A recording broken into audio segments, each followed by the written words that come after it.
Hey everyone, Chris here from MedPrep2Go, and I wanted to ask you to please follow us on social. There may be links in the show notes, or you can find us at MedPrep2Go on Facebook, Instagram, LinkedIn, and now YouTube. We'd greatly appreciate it as we try to spread the word about MedPrep2Go and keep medical education accessible and affordable. Dr. Raj. Dr. Raj. Dr. Raj Dasgupta. The most interesting pulmonologist in the world. Welcome to the Dr. Raj Podcast, a show all about empowering knowledge, addressing difficult topics, raising awareness, and being positive. Dr. Raj is a quadruple board-certified physician, associate professor of clinical medicine, and the associate program director of internal medicine residency. He was a co-host on the TNT series Chasing the Cure with Ann Curry, as well as a regular on the TV show The Doctors. And now, here's our show. Hi, and welcome to the Dr. Raj Podcast. And what is this a podcast of? A podcast of happiness and wellness, amazing people, great stories. And today we are truly blessed. I have Dr. Tony Nader, a medical doctor trained at Harvard. I just love saying Harvard, and the Massachusetts Institute of Technology, where he got a PhD in neuroscience. And he's a globally recognized Vedic scholar. As Maharishi Mahesh Yogi's successor, I'm a huge Beatles fan, by the way. Dr. Nader is the head of the International Transcendental Meditation Organizations in over 100 countries.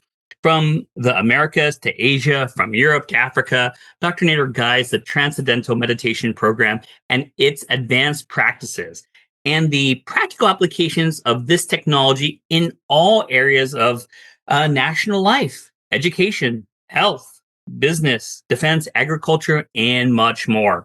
Dr. Nader's vision is to bring happiness, health, and peace to the minds and hearts of the whole world family.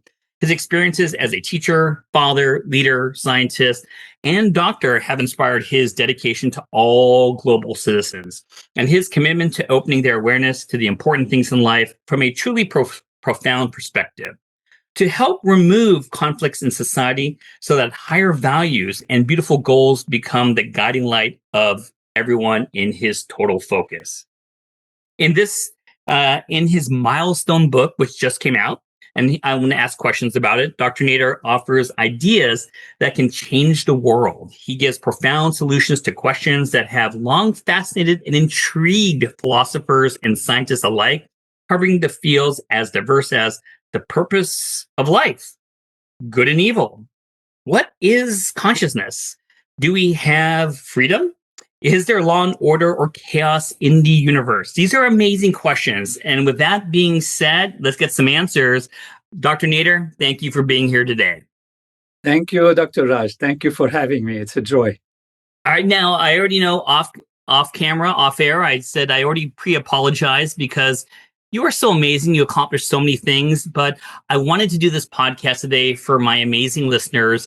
And I got to tell you, I didn't know much about transcendental meditation, and I had to do a lot of homework. So I'll let you know I studied hard for this.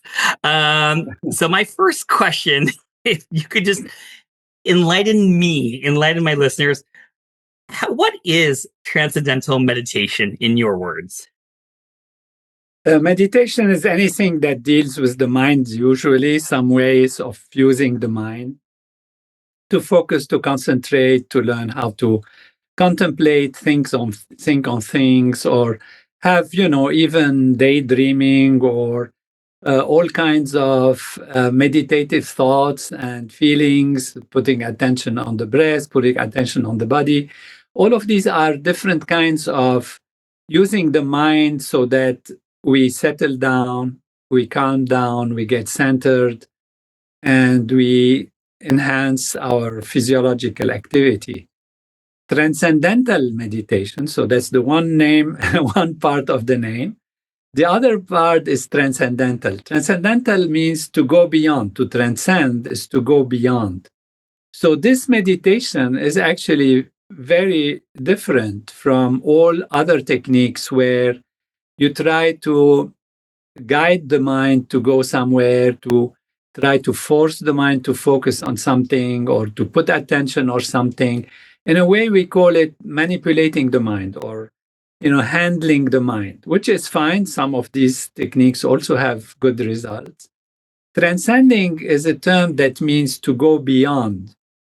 So you go beyond actually all the surface values of thought, emotions, feelings, worries, etc., and go towards your inner self. One way we describe this is, suppose the mind or consciousness is like an ocean. And this ocean is huge, is unbounded, and it has different layers in it. On the surface, of course, there are the waves, the activities, and all of that. As you go deeper into the ocean gets calmer and calmer and calmer until you reach the bottom of the ocean when it's absolutely silent, absolutely quiet and calm. And the mind has all of these dimensions. So when we're thinking thoughts on a very clear level or putting attention on something, we are really floating on the surface of the ocean, those waves that are the expressions of the thoughts. We say that a thought is like a small bubble that comes from the bottom of the ocean bubble, and then it's very tiny, so imperceptible because of the pressure in the case of the ocean, but the metaphor just helps us. And then as it goes up, it grows and grows and becomes more experienceable, more able to detect it, until it reaches a certain level when you say, oh, I have a thought. I'd like to meet my friend. I have to study this. I'd like to do my grocery. I should, prepare for a podcast or whatever. This is the thought that kind of pops up on the surface and we're aware of it, but we don't know from where it comes. So transcendental meditation takes us to its source. So it allows the mind to settle down until it reaches the source of thought.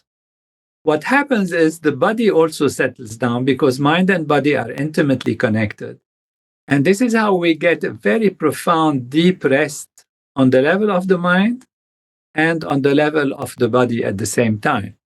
This is how stress gets released, fatigue gets removed, because the body naturally gets rid of anything that is foreign to it. So stress, fatigue, and all of that, how do we get rid of them? By resting.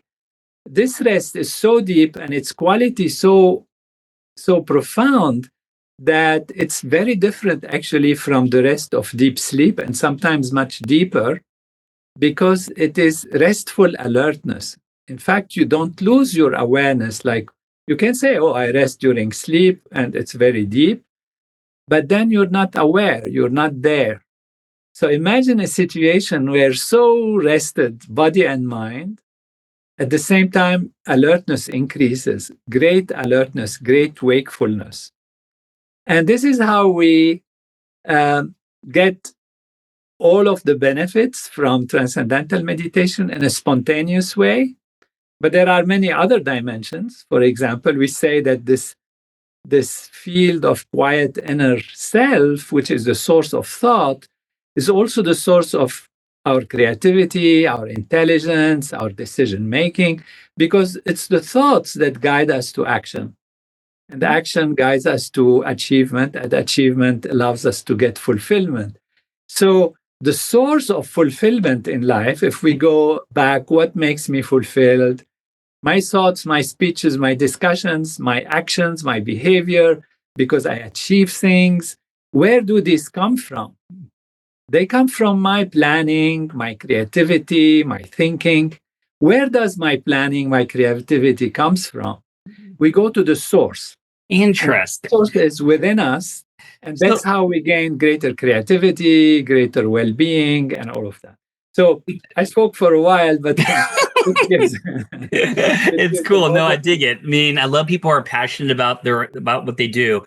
And two things before I ask the next question. So one of my things is I'm a sleep medicine doctor.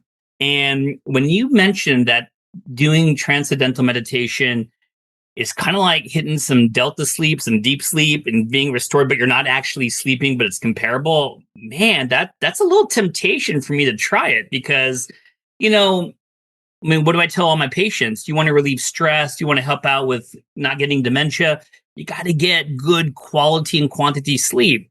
And if there's a way to get something like that on the side, I'm interested. You kind of reeled me in a little bit. But on a side note, let me ask you the next question. You know, whether many of my listeners, I'm a little embarrassed. They listen to TikTok and all these kind of things. And, wellness is a very common word. Mindfulness is a very common word. How would you explain to the general public, how does transcendental meditation differ from all the other stuff you see on social media and here? What makes you guys unique, I think your comment and question come together because you Okay. mentioned theta wave, you mentioned deep rest, you mentioned Yeah. mindfulness, and all of these techniques. And in fact, there is a profound difference, even physiologically. So when you go to deep sleep, and we know you are the experts, sleep has different stages. There is dreaming, there is stage 1, 2, whatever, and sleep, Yeah. rapid eye movement, etc. And each stage has its own signature in the electroencephalography, which means if you Yes. put electrodes on the brain, you can detect the electrical activity of the brain, and you can see how it is at what frequency it is reverberating and all of that. And during waking, this frequency is high, and as we rest, it slows down, and as we Mhm. fall asleep, it becomes very, very deep. And we lose consciousness during sleep, even in dreaming, when we have some kind of fictitious consciousness of, fantasy style of consciousness. We are not really awake. We are asleep. But, even it's harder to wake somebody up from the dream when they are dreaming than when they are sleeping.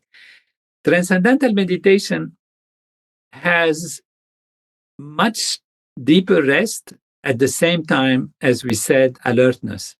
And already in the 1970s in UCLA, Dr. Keith Wallace did his PhD on what he called fourth state of consciousness, which physiologically and behaviorally, electroencephalographically, which means the waves of the brain, the changes in the skin resistance, the cortisol level, the breathing rate, the oxygen consumption, all of these together indicate that it's different from waking, different from sleep, and different from dream.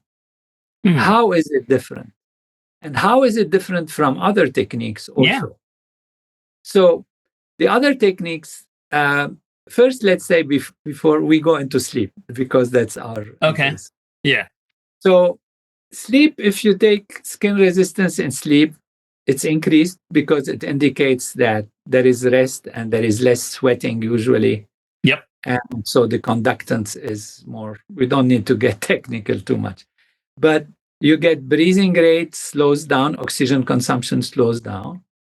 You get reduction in certain hormones and different indicators that indicate that the body is very much rested. Mm-hmm. Now, when you do the same thing with transcendental meditation, you find that the same kind of rest, and even deeper sometimes than the rest of sleep, is in the practitioner who is actually sitting, who's still awake, who has closed the eyes, and who's practicing this technique that is very, very simple to practice. So the rest is there. However, consciousness is there. They are very alert. And if you wake them up, the reaction time is faster, which means they are really alert and able to interact with fast sharpness. So you have this restful state, but very alert. You can tell like a pilot flying a plane. Okay. They usually have to be very rested. They cannot be agitated because they have to have situational awareness. Yes. They have to know where they're going. They have to manage many things. And yet they have to be very sharp. So they're rested and sharp. And if you analyze the brain waves, you don't get the sleep or the dream style of brain waves. You get alpha waves, which is a very important set of waves that are indicative usually of creativity, of coherence, of activity. that is a certain frequency, up to eight alpha 1, 8 hertz, which For means sure. Yeah. eight vibrations. And that already indicates that we have a different state than sleep. Now, what about the other techniques? Yeah. Mindfulness, for example. Sure. Mindfulness is like what we call technically open monitoring, which means you sit there and you're monitoring, for example, your breath. So that's where the term mind to be mindful comes from. So you're mindful of your breath. You're not just floating around and daydreaming. You're mindful of your breath. Okay. Your mind goes to your breathing. There is a breath in, you feel it. There is a breath out. Easily, you observe it like a flow, or sometimes you imagine yourself looking at some leaves floating on a river and you let it go. Or, you can even watch your thoughts. You put your attention on your thoughts, and as one thought comes, another thought goes. So it's open monitoring where the subject is told, or the meditator of mindfulness is told, not to be judgmental, but to be mindful of something. So in our analogy of the ocean and the waves, this means you are still on the meaning of thought. You are still having the attention on some level on the surface of the mind, but you dive a little deeper because you're not judging, you're not focusing, you are not forcing yourself. So what happens here is actually the waves the brain waves get to the sleep style almost cycle of waves, even smaller and sometimes slower, theta waves, delta waves. And so you are on that level of kind of daydreaming style. And that's open monitoring or mindfulness. Okay. There is another style of meditation, which is focused attention. Okay. Focused attention is like concentration. But here you can focus on not only an object, you can focus on a thought, you can focus on a feeling. For example, one of the things they use a lot in certain Buddhist tradition, etc., is to focus on compassion, for example. Okay. What does compassion mean to you? And you intensely try to feel the focus, feel the intention, feel the compassion. This kind of focus creates waves that are similar mostly to waking state. So there is high frequency state during that state. So this indicates, because you mentioned the difference between transcendental meditation, which number one, you don't control the mind, you don't focus, you don't force the mind. It's very easy. You learn a certain technique, which we can talk a little about if you like. And it allows the mind to settle down. Why does the mind settle down? That's what we tell our meditators. It's because the inner value is so fulfilling that the mind wants to go there. And the nature of the mind is always to go to something more charming. We always want more happiness. We always want better things to eat. We want better things to listen to, music, beautiful things to see, ideas that are inspiring. We want success. So the mind is always searching for more. But usually it searches for more through the senses towards the outside. What we do in transcendental meditation is guide the mind inwards, and it settles down, guided by its own nature, to search for more. And since inside is more than the most, it's the source of our creativity, the source of our intelligence, it dives naturally deep inside. Now, when it dives deep, it tends to settle down. It will settle down like the ocean is more settled as we go deeper. And as it settles down, it kind of could have a tendency to fall asleep, which is fine. When we teach the transcending, we don't resist anything. But we use a mantra, which is a thought, in fact. A mantra is a sound that has no meaning, like a vehicle on which sits the mind, and allows the mind to dive, remaining awake in a non-directed way. That's very important. Because if you take a mantra that has a meaning or a sound that has a meaning associates with structure, with certain values, with certain aspects, and therefore it will keep us on the surface.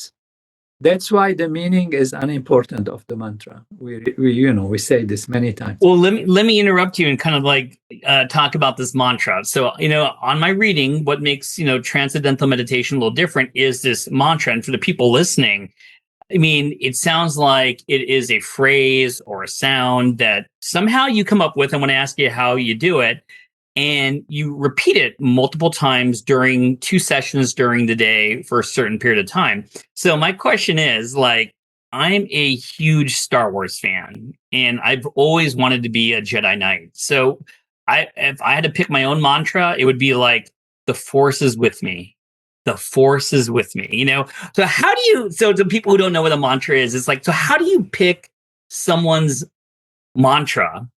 And, I did talk to some people who do actually practice transcendental meditation, and I try to trick him into giving me their mantra, and they wouldn't tell me, man. I was so pissed. I'm like, why wouldn't you tell me your mantra? And they told me you can't tell anyone your mantra. So how do you come up with it, and why does it have to be secret?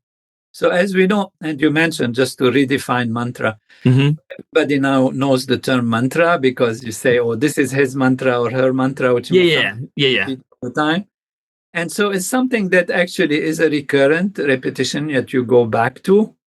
But there is a specific way of how to use it during transcendental meditation. It's not just sitting there and repeating. There is what they call mantra meditation, which is not transcendental meditation. And there it's like what they call japa or something, where you actually take a mantra like, the Force be with you or something. Yes, I made you a Star Wars fan, dude. Repeat it.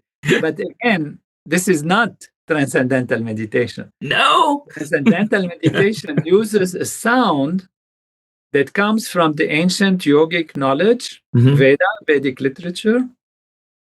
And there are sets of sounds that are appropriate, which allows you to dive deep within without creating any friction, so that your diving is all the way to the transcendence, which means going beyond thoughts, going beyond mantra, going beyond feelings, beyond anything. That is transcending, transcendental. Okay.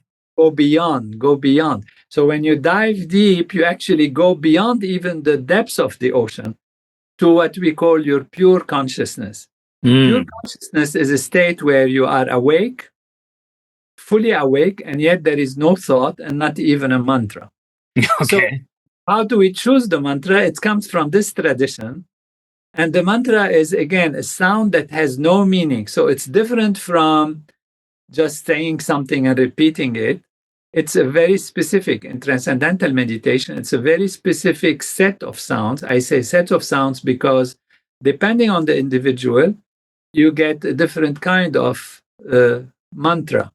And the teachers are trained how to choose the mantras for the individual. And there is a small actual ceremony when one comes to learn. And in this ceremony, we give the mantra in the traditional way that it used to be given thousands of years ago. No way. Yeah, it's a beautiful experience, because it's a very important moment when you receive, the sound that's going to help you to dive into pure being, pure consciousness. And we do it in that little nice, beautiful way. Dude, Dr. Nader, you gotta invite me over and give me my mantra, dude. I'm like, you got me so excited. I'm imagining me going below the depths of the ocean. I mean, I think I'm missing out. I mean, I gotta know. But here's my question for you. I want to stay on track. So this sounds kind of complicated, maybe just for me. So if I wanted to do transcendental meditation, I want to get my mantra, I want to get something that's just as good as deep sleep. How long do I have to be doing this to get it? And is doing transcendental meditation, is it for everyone? I mean, can kids do it? So how hard is it to do? How long is it? And is it for everyone? It's absolutely for everyone, even children from the age of 5, as soon as they can communicate with you, understand. No. Do you have 5-year-olds? Do you have 5-year-olds in your practice? Yeah, my daughters, I have two daughters, they learned when they were 5. But they're Then probably going to Harvard. That's not fair. That's cool. and yeah, absolutely. And, up to whatever age, no limit. And it doesn't depend on your education, on your habits, on your belief systems, on your philosophy. So there is no change of behavior or habit or food or anything required. It's very, very simple to practice. As we said, children from the age of 5 can start it. And you learn it in a few sessions. First, there is like an introductory lecture. Okay. We can consider our discussion today like an introductory lecture. Okay, I'm one step ahead then. I got the first step in. You and your viewers and listeners could say, I have had an introductory lecture. In the introductory lecture, we explain the benefits so people know what to expect. Mm-hmm. Because you don't want to get onto something and not know what's going to happen. So you know the scientific research, how it improves mental clarity, improves even IQ, reaction time, school grades improve, people are more creative. So it's on the mental level.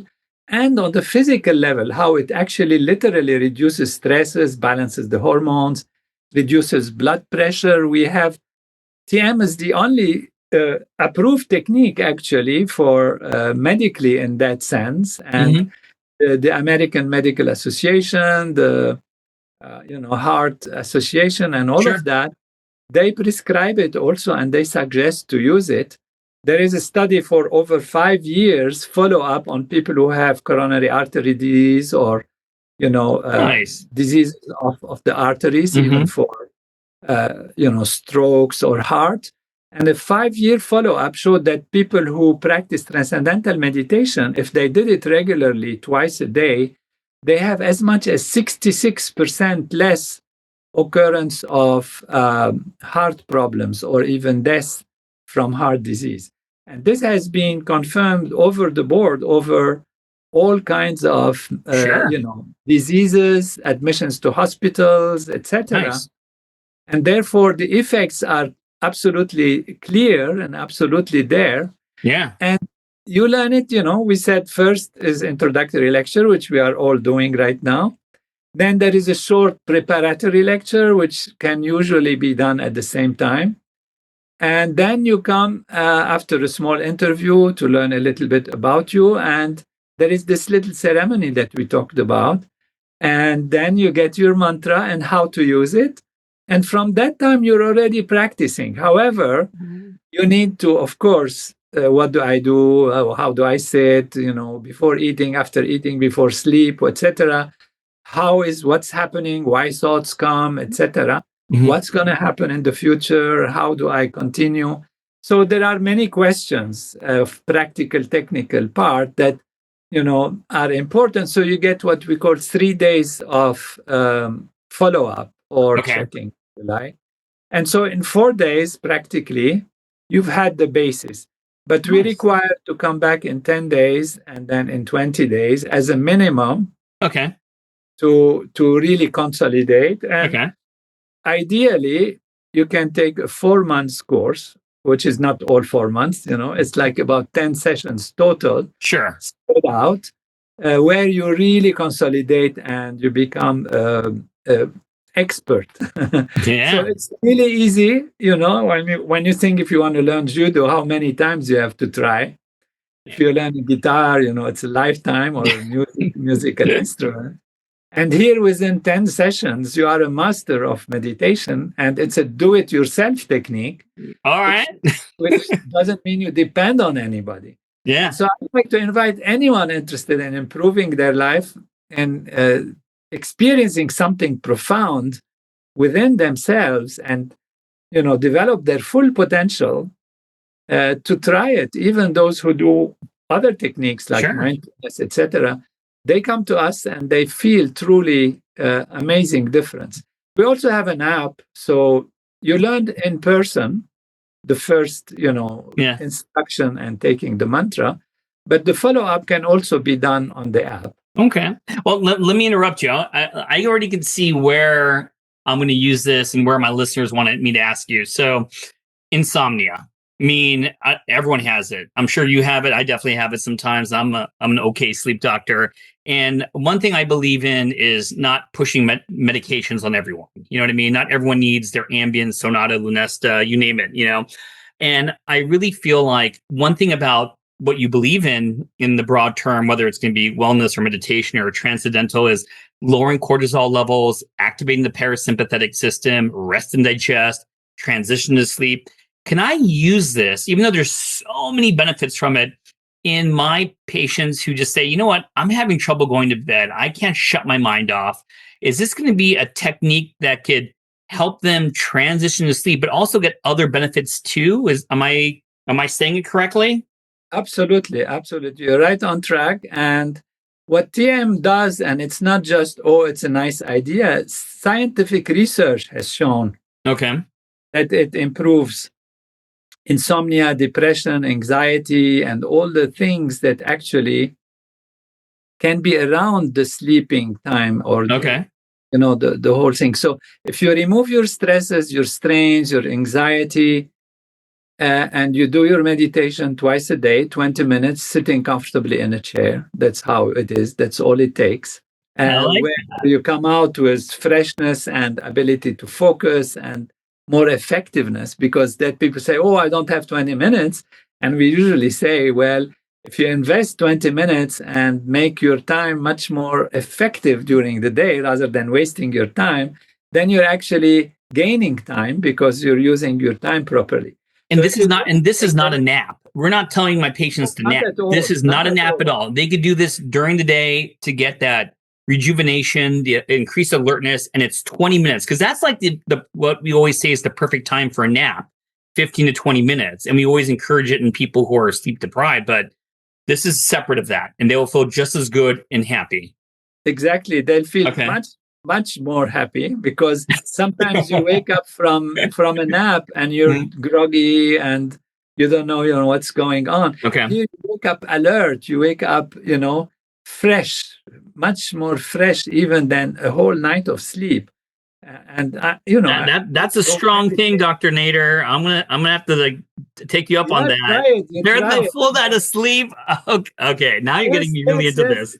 Yeah, I mean, it gives such a settled state of alertness, but settlement, that you feel all your bodies coming together. It's really wonderful. I mean, please try it, then you will see. Dude, you get me excited. And I wish I was recording this on video. You have a beautiful smile, by the way, dude. I would just do this program because of your smile, dude.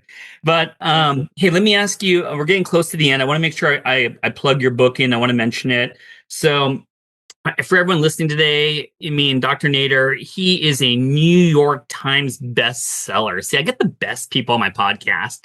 And his book is titled Consciousness is All There Is. And the way I interpret it, it focuses on understanding and experiencing consciousness to transform one's life.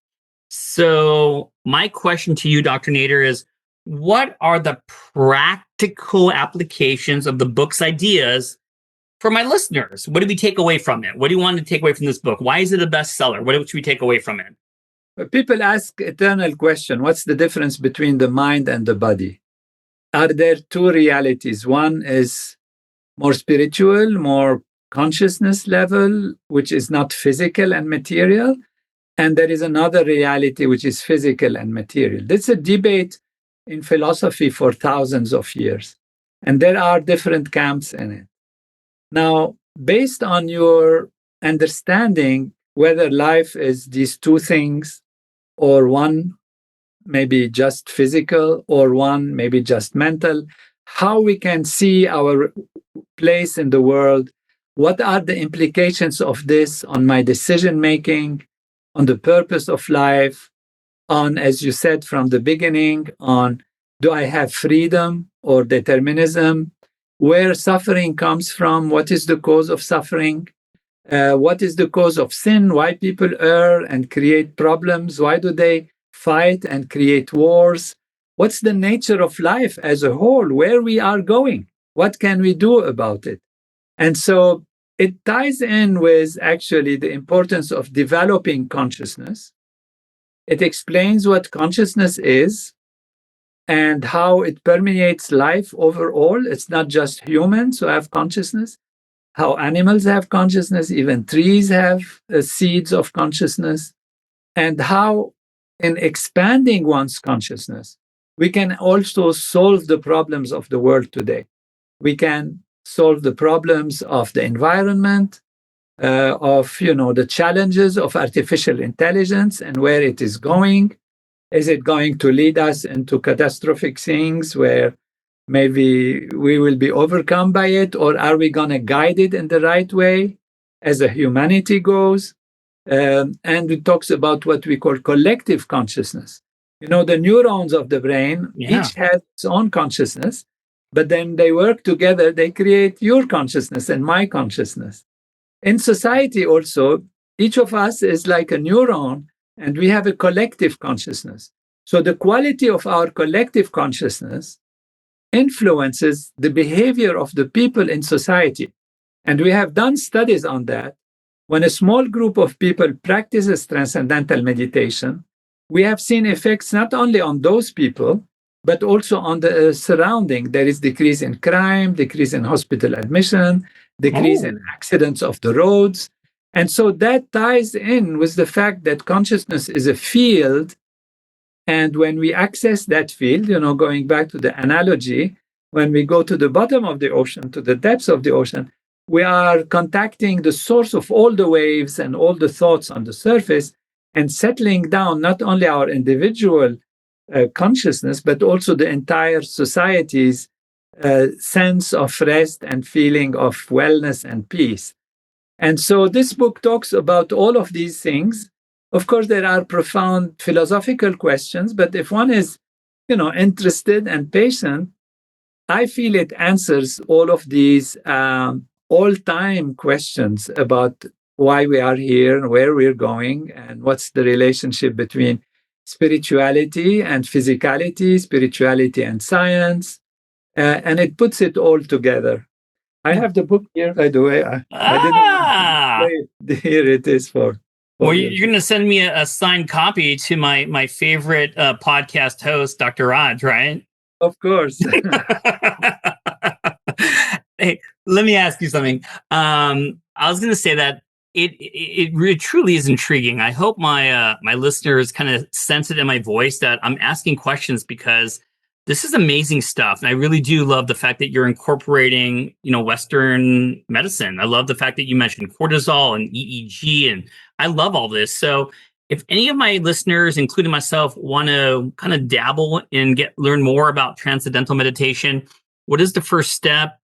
Is there a website? Are you going to give me your personal cell phone? How do I do it? Right away. It's very simple. Transcendental meditation is TM. Yep. So Transcendental Meditation. So tm.org is our general website. Oh, and then you can see where you are in what city. Okay. Where you can find a teacher. We are, our teachers are all over. And so there will be a teacher near you. Okay. You can, then get the steps and tell them you've already done first session. Mm-hmm. You're ready to move on, and that will be it. So, did we get your cell phone number too? I want to learn from the master, It's so busy, you can't find it. It just keeps ringing. Well, I had to turn it off for the podcast. Well, anyways, I want to make sure that I say thank you so much for coming today. It was a pleasure to talk to you. When you read your just bio without knowing you, you are intimidating. You did so much stuff. I thought you'd be kind of like, not super smiley and happy, but you're just a cool guy. And I really love what you're passionate about this. So thank you for coming today. Thank you. Thank you so much. It's a joy to be with you, Dr. Raj. And you create smiles in your nice feelings. You radiate that. So it's a joy. Thank you. And let me just say this to my listeners. I really hope you enjoyed today's podcast. I actually really learned super much. And hey, stay tuned in a couple weeks for the next episode. Thank you, all my listeners. See you later. Thank you for listening to another episode of the Dr. Raj Podcast. If you enjoy the show, then please make sure to follow us on your favorite podcast app and leave a rating while you're there. This show is for educational and entertainment purposes only and is not intended as medical advice. This has been a production of MedPrep2Go, and you can learn more at medprep2go.com.